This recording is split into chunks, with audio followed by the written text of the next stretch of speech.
Our guest is Tracey Wicks, who is a therapist and a CEO of Wicks Therapy. And so she's joining us today to talk to us about mental health and dealing with church hurt. And we're just really thankful that you joined us today. This has been some fantastic conversation. We're not done. I just wanted to make sure everybody knew who we were talking to here. But Tracey, one of the things that we outlined with church hurt is one of the steps is forgiveness, that as a Christian, we have to walk through forgiveness, and that's an important part of our healing. But once we have forgiven, like we recognize, man, I got hurt, this person hurt me, I need to forgive them. And sometimes that can be a long process. Sometimes you got to work daily. I'm forgive them daily until I get this thing out of me. But once you start doing that, what are some of the other steps that somebody needs to walk through to get that healing? After you forgive the other person, you have to understand that you don't really necessarily have to go back and be comfortable with it. That's good. You can forgive the other person, but you have to have boundaries, right? Healthy boundaries, so that you don't expose yourself to something that toxic again, one. And then after that, you have to forgive yourself. And there's things, because you have to forgive yourself for once you realize, there's that truth part that we talked about earlier, that, well, what role did I play? You have to forgive yourself and saying, well, I did put myself in that situation and I should probably not do that again. And then after forgiveness takes place, like setting up very, very healthy boundaries is great. Seeking God for what is it that I need to do next. Being very intentional about not repeating the same cycle, getting guidance. One of the things that I like to talk about in counseling is I like to talk, so I'll draw this, stick figure. And I will, hold on, I'll draw it real quick and I'll show you. So this is a blank sheet of paper and I'll draw the stick figure, right? My wonderful stick figure. And then I'll also just put these lines out like this. Okay. And then I'll label emotional. So emotional, then I'll say physical, then I'll say mental and spiritual. Okay. So we'll do those different things. Okay. Hold that still for a minute. Hold it.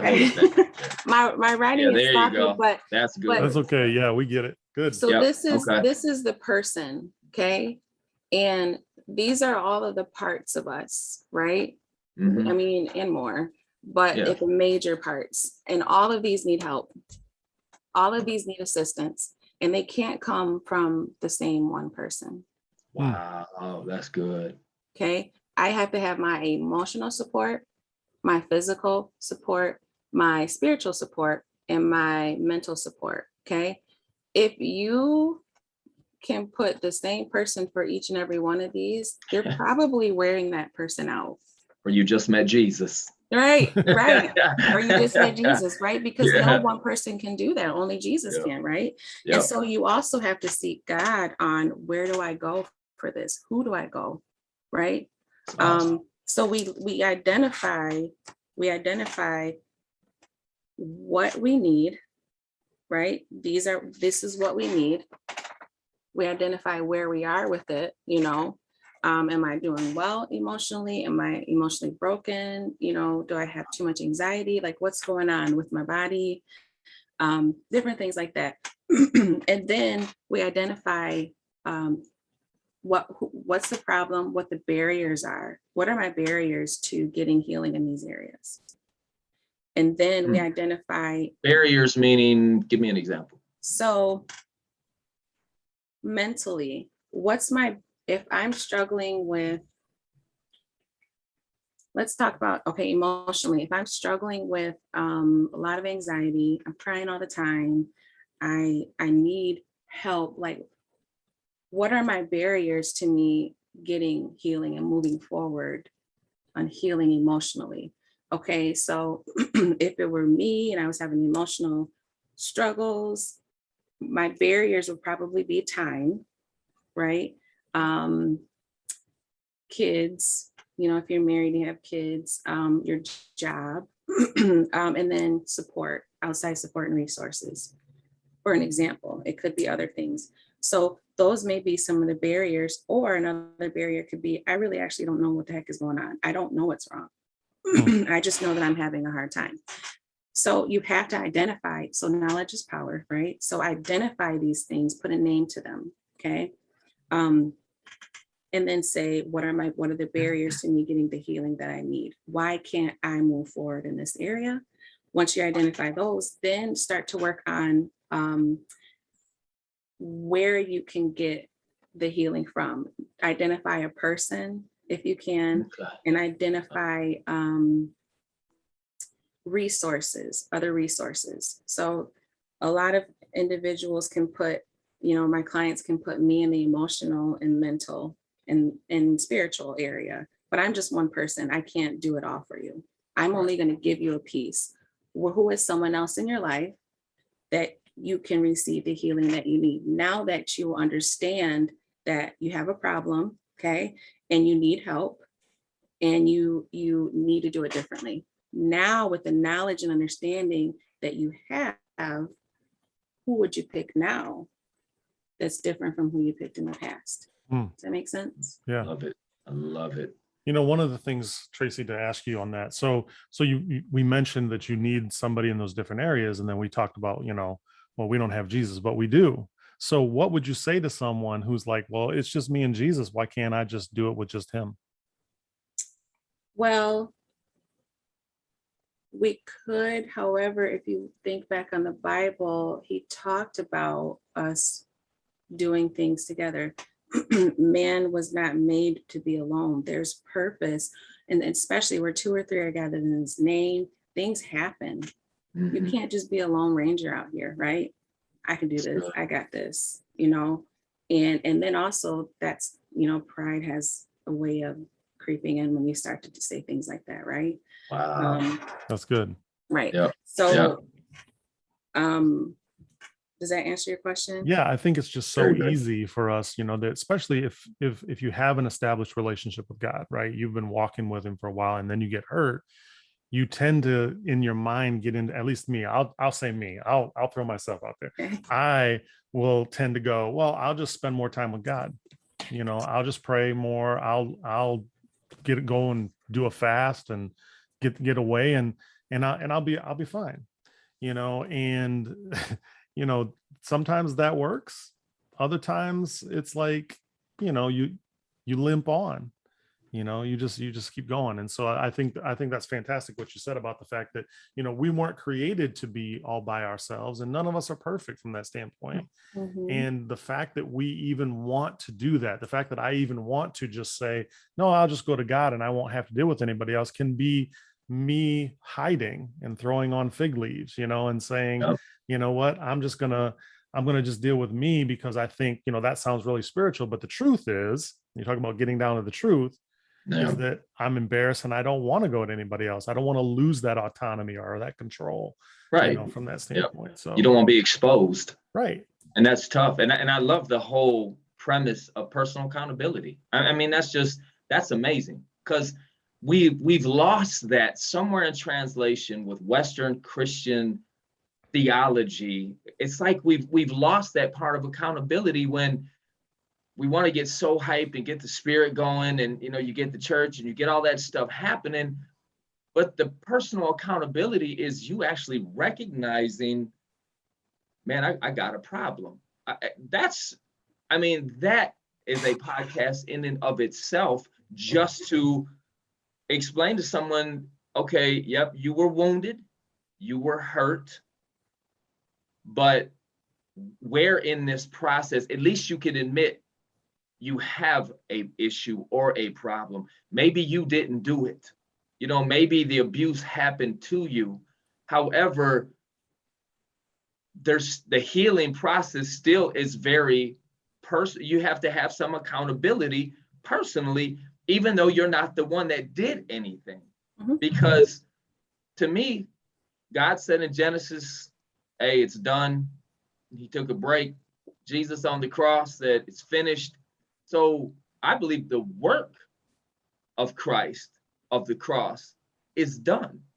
It's us attaining that work and believing that it's working for us and not to us, that the healing is there for us. So I think it's great, and recognizing church hurt, but taking the responsibility to make sure you come out of this victorious. Is that close to where you're heading? Yeah. And I think too, I was reading, I want to say it was Romans 6:6. I want to say it was that. I'm reading my notes from it. Oh yeah, Romans 6:6. It talks about us no longer serving in sin. And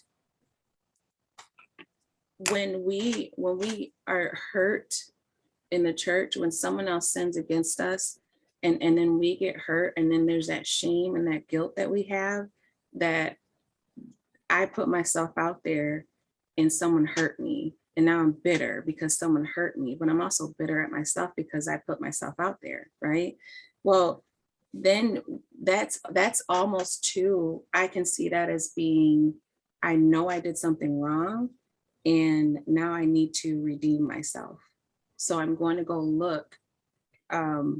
That's almost like me serving in sin. So we're serving from a guilty place, right? So sin is like an act against God, against God's will, right? And once we had come to realization of that, what happened with Adam and Eve? Oh no, let me go hide. I'm naked. I'm vulnerable. And God is saying, what are you doing? And the wages of sin is death. So something has to die. Something has to yield in the presence of God, right? So we look to go redeem ourselves because we're ashamed. I've ever heard somebody like, I just got to get myself together and then I'm gonna go to church, or I got to get myself together. I got to do this. I'm like, that is so wrong.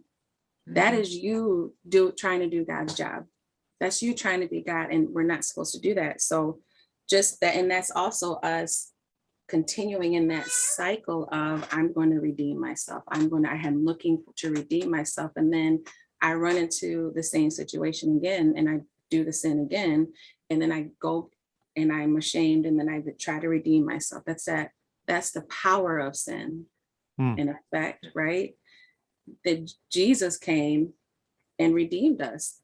That's the whole purpose of us going to Jesus. That's the whole purpose of us going back to the Father to get cleaned up, to get things together for us, for him to be our God. I don't know how I got on that or what my point was. Somebody needed it. Yeah, right. There it was. Yeah. Yeah. Okay. Yeah, because I love that process. I mean, you're still talking process though. It's still a process. Right, and that's the thing. The world, oh my gosh, we don't want to go through the process. We want to start here and then be here. We don't want what takes here, because in this process is the breaking and the molding and the truth and the revelation and the revealing of the things. He takes us through a process to get to an expected end, right? Really, honestly, just to start another process. But to the point where I think that God does that for many reasons. But for one, like, you can't, Tracey, you can't bear my name over here if you don't go through this process. You got to go through this process. You belong to me. You're about to represent me over here. You have to go through this process because my name is at stake. That's amazing. Go through the process so that anywhere in the process, you don't go back to the things. It's dying to certain things through that process. We don't want to feel broken or vulnerable, just like Adam and Eve didn't. We don't want to, and you said something about we going to people and feeling, I think you said something about feeling broken and open and vulnerable and isolating, right? For healing, I'm just going to let God, take care of me. Well, that's also another tactic of the enemy, is to isolate you, right? If you can't be open and vulnerable with people, what you were going to go really and set up an atmosphere in your home and fall on your face for the Lord and fast and pray and open up yourself and go to the throne and be vulnerable. That's good. I wasn't able to do that. You know, like just to be honest, that's not happening. You know, you're about to go home and chill out and isolate, and the devil's going to play with your mind, and you're going to have all of these cognitive distortions, and then anxiety is going to flare up. Your core beliefs are going to be established, and your cognitive distortions are going to confirm your core beliefs, and then you're going to come out the house all crazy, not even knowing where you're going because you're just isolated. Yeah. Right. And I love you just tore me up. Okay. I know it. When can I make an appointment? But I love the part of what you're saying, because I think people lose the aspect of the humanity of Jesus. And like so many times when I'm teaching, I said, you do realize Jesus asked for this cup to pass from him. I said, so you can't get no more human than that. He asked God, is like, yo, man, can we like pass? Is there another way? You know what I'm saying? I mean, Jesus knew what was coming, yet because of his love for us, he went through the process. So to me, if he is our shining example of who we are supposed to be, it's not supposed to be whether you have a Methodist, Baptist, African Episcopal, I mean, all these different churches. Making up names now. Yeah, right, man. There's a million of them out there. We all know that. But yet, Jesus himself went through that process for him to be the example of what it's like to be in the process. You know, so I love the point that you're making, because even in his humanity, praying and crying and fasting, I mean, he was the Garden of Gethsemane, like, I mean, you sweating blood, man. I mean, so you're talking about anxiety. I can't imagine we lose that humanity aspect of Jesus. But yet he still asked for that cup to pass. So he would have taken out if God would have said, yeah, we'll try something else. You know, that's the humanity of Jesus. So to your point, you're saying, look, take the responsibility, you know, walk through this process, cognitive aware, knowing that your prefrontal cortex is firing information a mile a minute, and you're gathering information, and that we never see with our eyes, we see with our brain. Our eyes are just the window that processes it in the back of our head. So you have to change not only what you're seeing, but how you see things. And so do you believe that in this journey or in this process, is there a point where a person says, okay, I'm in it. I'm going to keep walking through this process, even though it's hurting me right now, and I don't feel like it's helping. What's the end process of continuing to walk that journey out? I think the answer to that, like you said, I mean, from a spiritual aspect, is just realizing that Jesus did it, right? And the process that he went through. The thing that fascinates me about, I've been listening to the Gospels lately as my radio. I think I go to the Bible app and I'll listen to it, you know, and I love the guy's voice. You know, it's just, he speaks the word and it's like, oh my gosh, that was amazing. But I love what keeps sticking out to me is how Jesus he would even get empty. He would get tired. He realized when people were hungry. He realized the humanity parts of people and also took care of that as well. But he realized his humanity. He knew what his purpose was, right? When he woke up and remembered. That's a whole nother thing. So sorry, let me but when we wake up, when our spiritual wakes up and remembers and we come into our purpose, he always went back to the mountain to pray. And one version of the scripture in Luke said he retreated to a lonely place. Okay. And we all know that I don't want to be alone. I don't want to be lonely, right? None of us do. I didn't want to be lonely. That's not, what is lonely, right? Nobody wants to be lonely, but that's exactly where God is calling us to be, especially if he's trying to tell us something. Hmm. Jesus retreated to the mountain and prayed on a regular basis to fill up, right? And then to get instructions on the next steps. If you read the Gospels, you'll see that Jesus always retreated to pray, and then he came back powerful with a whole new assignment. He never really went back to the same place that he just finished his purpose.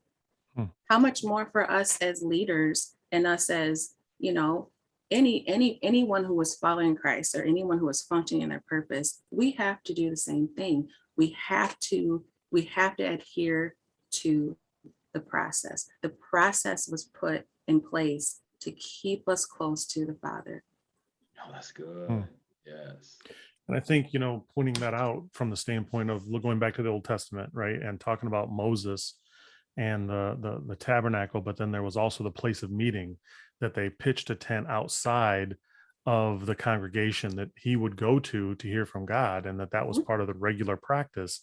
Jesus went up into the mountain, and so we can see that there are absolutely points in our life where we have to break away from the norm.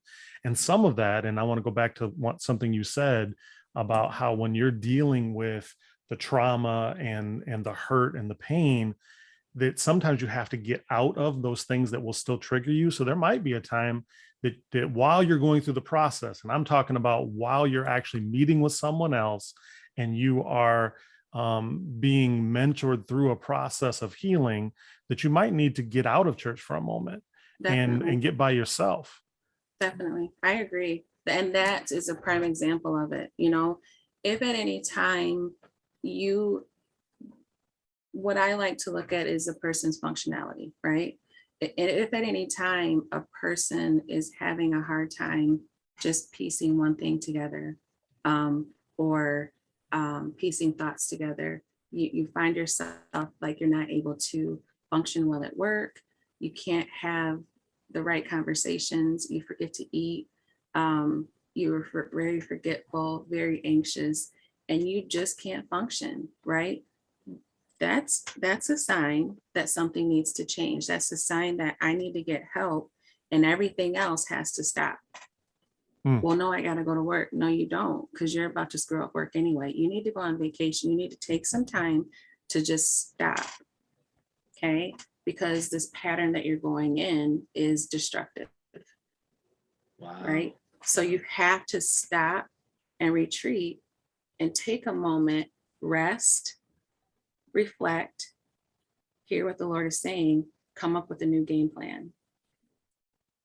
It's really dangerous to continue to keep going on a regular basis, because you're going to hurt yourself or someone else.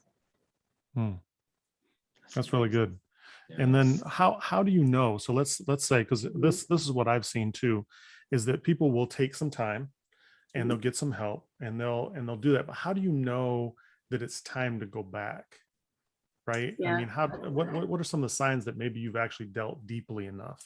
Yeah. So, well, I mean, I've spoken about other people a lot, but for me personally, how I know that I need to go back, and that's another thing. When I know that I need to go back and I'm feeling like, all right, I need to go back. I've noticed for myself a lot of times, it's at that point, I'm late. When I'm needing it to the point where I'm like, oh shoot, I'm not sleeping well. My thoughts are getting just a little dark. Why am I looking at the situation like that? Why am I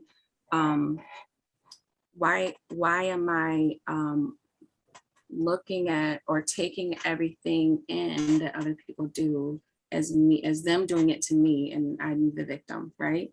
We have to be careful of that too when we see that, when we are no breaks, different, super emotional, different things like that.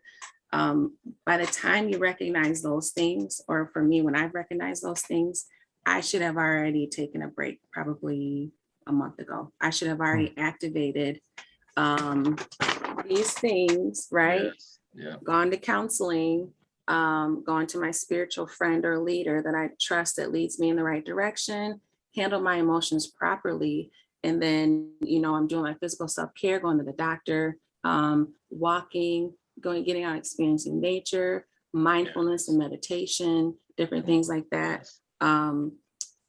And, the spiritual is, some of the list of things you do here is like, for some people going to church, going to church, listening to a church online, a sermon, or whatever it may be, prayer, Getting in the Bible, getting in the word worship, for yourself. reading the word, right? Spiritual pieces, emotional is there. By the time for me, when, like I said, when I notice that I'm off, I should have stopped already. So the warning signs,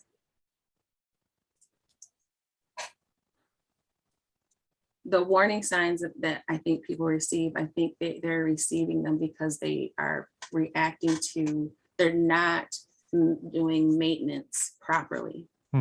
That's good. Because when you're doing maintenance properly, you probably won't receive a whole lot of warning signs. You're functioning.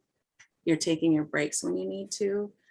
You're taking your breaks before you need to, right? You're not saying, oh my gosh, I'm depleted. I just can't. I need it now. Right. When I You, need it now, Mhm. that's when I know it's too late. you find that proactive Yes. plan ahead of time, right? Where you build into your life a rhythm Yes. of pulling Yeah. away. Yeah. Mhm. Jesus Yeah. did it. He's Yeah. like, Yes. it's about time. I preached to these folks. I fed them. I healed, I Yeah. did all of this stuff. Okay, hold on. Let me go pray. And it was the interesting part too, is a lot of times when he went to go pray, his disciples, I noticed a couple of times they fell asleep. They were sleeping when he came back. Mhm. Mm-hmm. How many of us are thinking, why am I up between 1 in the morning and 3 when everybody else is sleeping and you're waking up? Those are the times, a lot of times too, what I've seen spiritually and mentally, clinically, emotionally, if you're waking up around that time, there are just typically some emotions that you're suppressing, something that you're suppressing that's trying to, it's like, hey, Tracey, you didn't give me enough room today. You didn't give me room to process this. You didn't give me room to cry. You didn't give me room to do whatever. I had an emotional meltdown. What was it? It was a couple of weeks ago, and I got mad at myself. I was like, Lord, how come I gotta cry? How come I gotta go through this process and cry like this? And he was like, well, because you're supposed to. That's good. And I was like, what? He's like, you're supposed to. It's part of being Crying is a human. release. You're supposed to release. We don't want to feel those emotions. I didn't want to feel it. I was like, or there's one, I was like, God, it's here. It's me again. Here I come. Here comes Tracey. Are you sick of me yet? He's like, you're supposed to be here with me. This is what you're supposed to do. That's great right there, because that's the thing. I mean, we have in our mind that we're supposed to somehow, as we mature in Christ, live independent of him, when true maturity in Christ is to be more dependent. It is to understand that we are to live in continual union with him. And so I think that's fantastic. Tracey, it's been amazing having this conversation with you. I have one more question to ask, and then we're gonna have to let you go, but we don't like it because this is great. But how do I identify if I'm running the risk of being hurt by the church? How do I identify? How do I see it?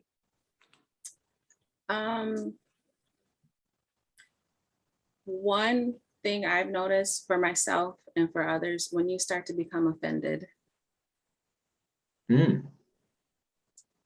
when what's happening at the church or what someone says or what he's preaching over the pulpit, when you start to become offended, then it's time to start to look. Are you offended because he's not preaching the right thing? Are you offended because God's saying something different to you? Are you offended because you're hanging off of their every word and they said something that just rubbed you the wrong way? Again, pay attention to yourself more than you do to others. That's Why good. why am I offended? Is there something I need to do? Was that offense because it hit home and I need to make some adjustments? Or is it an offense because they're preaching something that's not what you've called for me in this season of my life? That's good. And it's not their responsibility to cater to you and help you think through that. That's not their responsibility. Then we are putting that person in place of that. And that's the next thing that you can recognize when you are hanging off of their every word to the point that it's like you can't go to God for yourself. Well, I need to go to the pastor. No, I can't make this decision. I need to go to the pastor. And I'm not saying that in the beginning, that's not, I'm saying that's good, but the pastors and the people that are leading you should be teaching you how to go to the Father on your own. They should be teaching you how to fish, right? Yes. Yeah. Instead of fishing for you. So one, when you notice that you're offended, ask yourself why. And then when you notice that you're hanging off to every word, and then also when you start to feel, maybe when you start to feel a burdening feeling of going to church, you're feeling a little bit more empty when you're leaving than you did when you came in. But That's good. again, that's the question to ask yourself. What am I feeling? What's going on? Right? And sometimes the people so close good. to us, I'm sorry, I was going to say, sometimes the people close to us can help us with that, right? You know, and I know for me personally, my wife, we were driving home from church one time and she was like, you know what, we need to do something because every time you leave church, you're angry. And I was like, I'm like, you know, because I didn't see it in myself, you know, and she was like, you're angry. And I'm like, uh-oh, I ain't supposed to be angry when I'm leaving church, you know? And so I had gotten into this place where I was kind of critical, right? Because I was judging things because I was actually hurt. And so recognizing that. So that's another sign too, just judging things, being very judgmental, you know, sitting back and criticizing everything and this person, what is she wearing? What are they doing? And this, and that.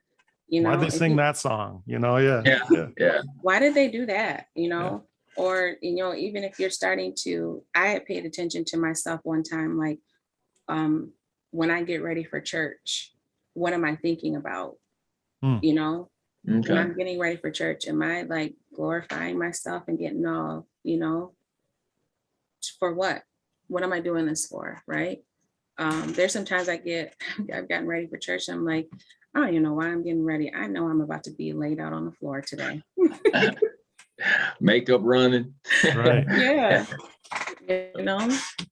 You know, awesome. And I do want to say something real quick. In the midst of everything we're talking about, as far as you recognizing all these signs is so important. But the thing I want to add, if you don't want to escalate church hurt, this is not a time where you go talking to other people in the congregation. Because that is like when you're going, why is he doing that? Why? Don't start doing that. I love what you're saying. You've reiterated it. I want to make sure our audience understands, man, this is personal. This is you with you. You know what I'm saying? I mean, that's so key. And I want them to get that because we're bringing up points that are very valid, but where I've seen damage, where I've done damage, where I've been damaged is other people coming to me or me going to other people. And it sounds innocent. Like I'm going to someone who kind of looks spiritual And then I'm like, why did he sing that song? Why did he play like that? Why did he do? You know, he should have said, because the Bible didn't, you know, and all of a sudden you're participating in church separation. You know what I'm saying? Like murmuring. Don't wait till everything is damaged before you leave. You know what I'm saying? Work on you and don't leave a tornado trail of damage on your way out, because churches talk just like teachers talk from elementary to middle school to high school. You get one kid, he's labeled, and all them teachers talk. So all churches talk. So then you're already feeling church hurt, and then you do a bunch of damage and leave because they just don't understand you or they won't accept your gift. And then you go to another church, well, they done heard about your crazy behind. So you're already judged when you walk in the door. That's and so you're instantly offended because they're looking, you know, so it's, you keep talking about this vicious cycle. I mean, I'm seeing it now. I think it's what you're saying is really brilliant. It's much needed to be heard. And Tracey, one of the things that you were talking about there is listening to yourself. And Dave, you've talked many times about the fact that, you know, we can get into these cycles in our lives and get to where our lives, we build in where we're always busy. We're always either doing something or we're listening to something. We've got the TV on, we've got this on, we've got that on, and we don't ever practice a time of mindfulness of where we're just present and quiet so that we can actually hear what's actually going on the inside of us, right? And so being able to get into some meditation, being able to get into just some time of quietness before God in prayer. You know, prayer isn't always talking. You know, sometimes it's just listening. You know, and so that's fantastic. Thank you so much, Tracey, for joining us. This has been fantastic. I've learned a lot from this, and so I know that this has been of value to others as well. So, and a lot of, I just want to say too, a lot of it, you know, I'm not just speaking from what I've seen other people go through, because that's some of it, but a lot of what I'm able to say is just personal experience and what God has done for me and the process that He's taken me through and the resistance that I've given. So I'm able to just say and recognize, you know, that the process that I went through and recognizing the same cycle in others. So He just helped me to, you know, and I struggle with it, but we all do, to just be truthful with myself, to be truthful with how am I contributing to the situation, and being able to be transparent about some of those things as well. It's super humbling, you know, it's super humbling to be transparent and open and with other people as well, so that we don't all just think that we're just weird. You know, I'm not just using other people's experience to be able to talk here. Right. That's great. And it's, and you can see that it's authentic, and that's the important thing. That's just the point we're trying to get across. And again, you know, we thank you again, everybody. This is Tracey Wicks, CEO and counselor at Wicks Therapy, and we will definitely give you guys more information on getting a hold of her. We really hope this was inspiring to everyone who's listening. We hope you understand her heart as far as trying to lead people to healing with church hurt, because it's real, it's diagnosable now. It has a label on it in the psychology world, and it's never been labeled up to this point in our world. So now it's a very big deal. So again, we thank you so much for giving us the time. Right. And you've joined us today on Outcast Chronicles. We hope that you'll come back, and we hope that this was a blessing. So thank you very much and have a great day.